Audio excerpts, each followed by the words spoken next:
Ekigambo. Ku lubereberye waaliwo kigambo, kigambo n'aba wali Katonda, kigambo n'aba Katonda.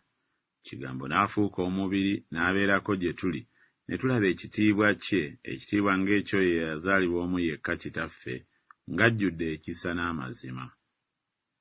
Naye n'addamu n'agamba nti kyawandiikibwa nti, omuntu tabanga mulamu na mmere yokka, wabula na buli kigambo ekiva mu kamwa ka Katonda. Nteresa ekigambo kyo mu mutima gwange, nneme okwonoona mu maaso go.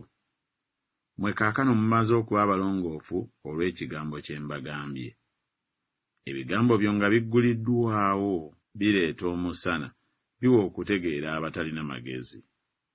Fubanga okweraga ng'osiimibwa Katonda, omukozi atakwatibwa nsonyi, ayisa wakati ekigambo eky'amazima. Kubanga ekigambo kya Katonda kiramu era kikozi, era kisala okusinga buli kitala kyonna eky'obwogi obubiri, era kiyitamu n'okwawula ne kyawula obulamu n'omwoyo, ennyingo n'obusomyo, era kyangu okwawula okulowooza n'okufumiitiriza okw'omu mutima. Omwoyo gwe guleeta obulamu, omubiri teguliiko kye gugasa. Ebigambo bye mbagambye, gwe mwoyo, bwe bulamu. Eggulu n'ensi biriggwaawo, naye ebigambo byange tebiriggweerawo ddala.